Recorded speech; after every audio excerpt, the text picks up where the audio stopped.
across the vastness of Africa, from mountain to savanna, from village to city, there is one belief that lives in the soil, in the hearts, in the voices of the people. The dead are not gone. They have only changed. They are not silent. They speak, and we listen. In African spiritual traditions, death is not a goodbye. It is a doorway, a passage not into oblivion, but into a different form of presence. The dead become ancestors, protectors, guides, messengers. They are remembered not once a year, not in fear, but in everyday life, through dreams, songs, offerings, and festivals. The connection between the living and the dead is not metaphor, it is relationship, and that relationship is active. In this film, we will journey through 6 powerful ways that African communities communicate with their ancestors, through dreams, through sacred festivals, through spiritual mediums, through ritual offerings, through daily cultural practice, and through the quiet, protective guidance of ancestral guardianship. These practices are not myth, they are not folklore, they are living traditions. Passed from elder to child, practiced across generations, whispered in moments of need and shouted in moments of celebration. This is not a film about death, it is about presence. It is about memory that breathes, about names that never disappear. It is about how, in Africa, the veil between the living and the dead is not a wall, but a thread. Come closer, listen well. The ancestors are speaking.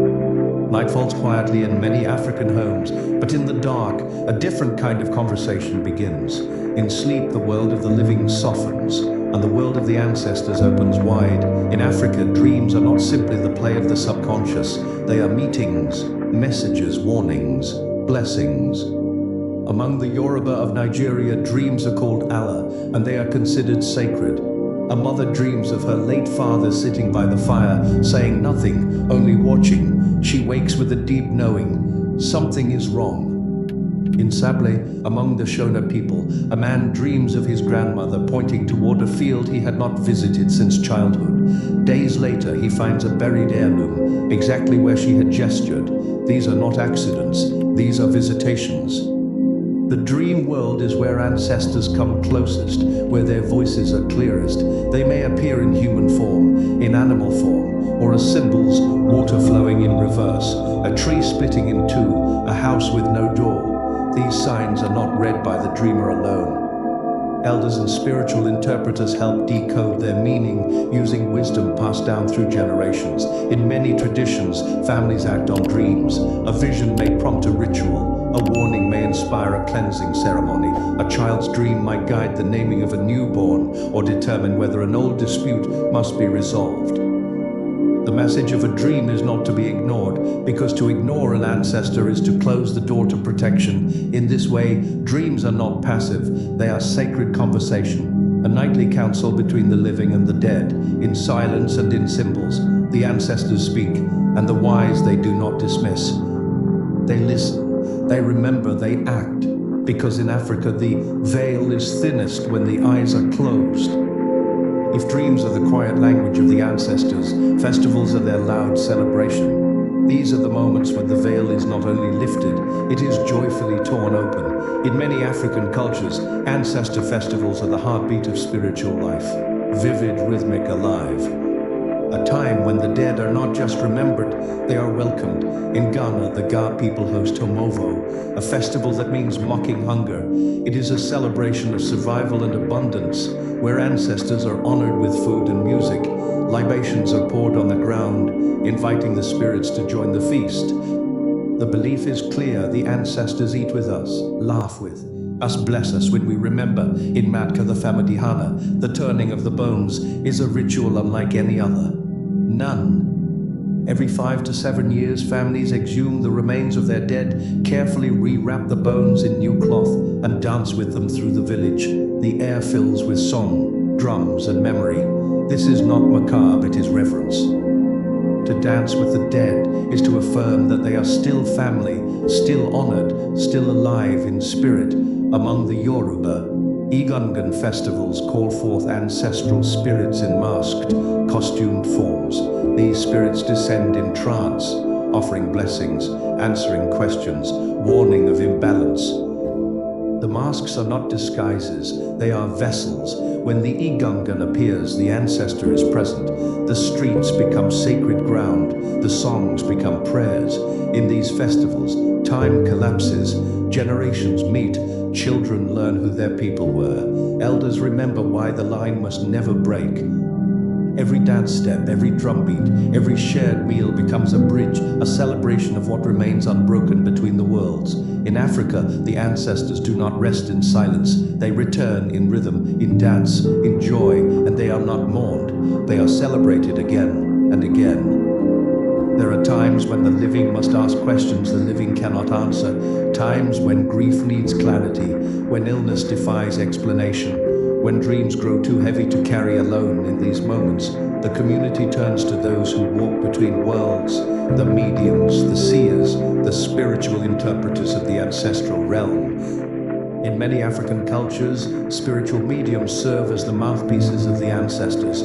They do not guess, they listen, they prepare their bodies and minds through ritual, bathing in herbs, fasting, chanting, until they become clear channels. What speaks through them is not performance, it is presence. Among the Dagara people of Burkina Faso, the diviner uses cowrie shells, bones, and earth symbols to communicate with the spirits. The layout, the direction, the patterns, all interpreted with precision. A question is asked: why does this sickness persist? Why did my brother die so suddenly? What do the ancestors want? In the forests of Gabon, Boissy practitioners use sacred iboga root to enter trance states, receiving visions and voices from ancestors that guide healing and reveal spiritual truths. In Kenya, the Kamba and Kikuyu consult diviners who may use fire or stones, interpreting flickers and shadows as the language of the unseen. Often, the answers are direct. A woman may be told your grandfather wants his name spoken again. A father may hear, your child is carrying a soul that does not rest. The message may be hard, a confession needed, a ritual undone, a truth ignored, but it always points toward restoration. The medium bears responsibility, not only to the spirit but to the family. It is a sacred trust. To misrepresent the ancestor is to risk spiritual imbalance.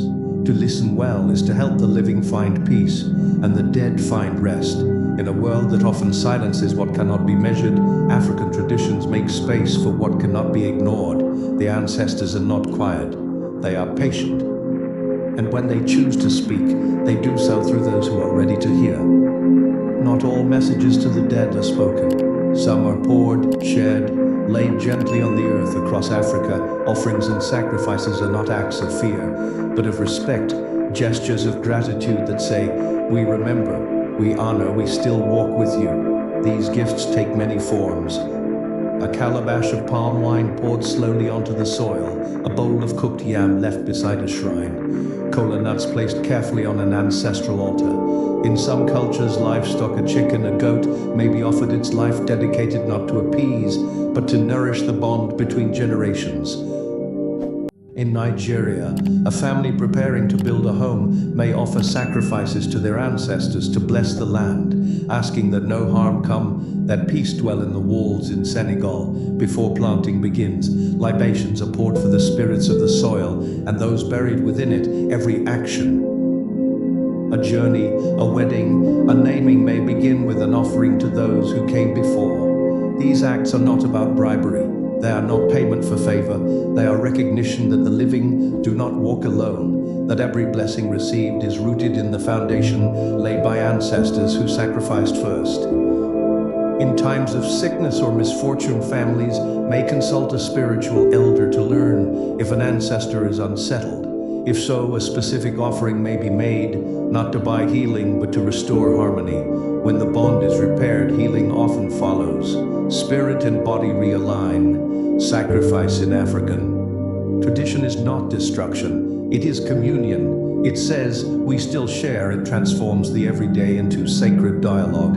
And in every drop spilled, every grain offered, there is a truth older than memory. The ancestors fed us. Now we feed them. In African life, the ancestors are not part of the past. They are the reason the present exists.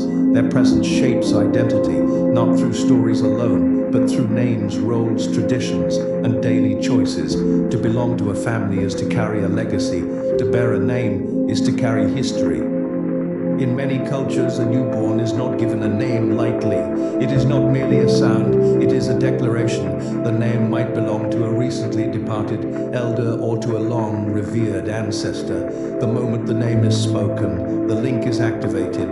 The child is no longer just new, they are recognized. Not as a copy, but as continuation. In the Akan tradition of Ghana, names reflect both the day of birth and the family's spiritual insight into who the child has been before. In Igbo homes, a child may be called Nana, meaning the return of the grandmother.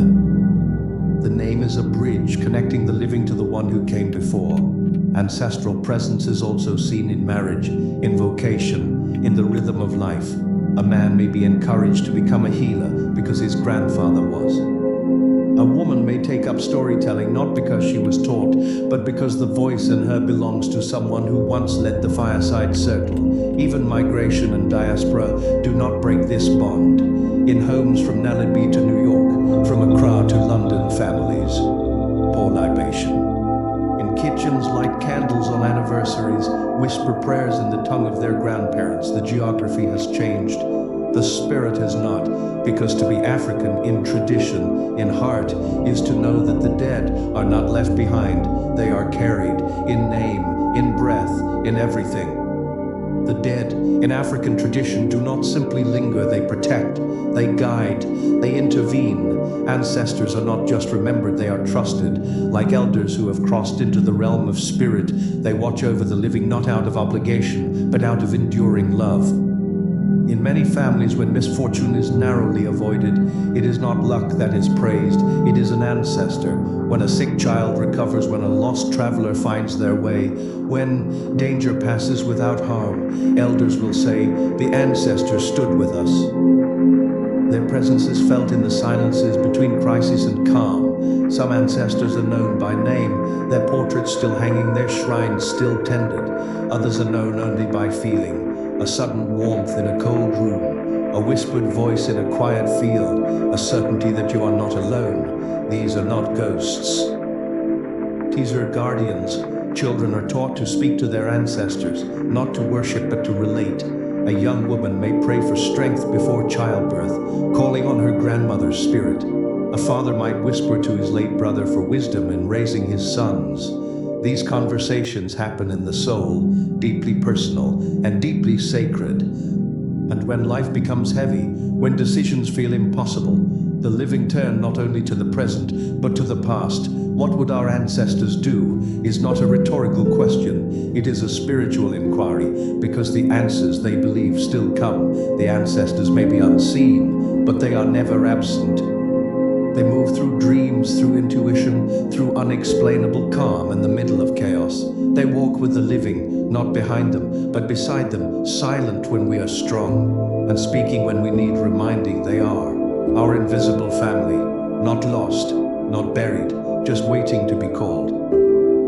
In a world that often forgets the sacred, Africa remembers. In its fields, its festivals, its dreams, its names, the dead are not erased, they are embraced. They are not mourned into silence. They are spoken into presence. To communicate with the ancestors is not to resist death, it is to rewrite what death means. It is to understand that the body may fall, but the voice, the wisdom, the spirit, they endure. They become counsel, they become protection, they become part of the living rhythm of the family, the village, the soul of a people. We've seen how they speak in the hush of dreams, in the dance of festivals, through the voice of mediums and gifts laid gently on the earth. We've seen how they live on in names, in children's eyes, in quiet guidance, during life's storms. And as we close, we are left not with an ending, but an invitation to remember, to listen, to speak the names, to keep the conversations going, because the veil is not a wall, it is a window, and through it, the ancestors still watch, still wait, still whisper, and all we must do is answer.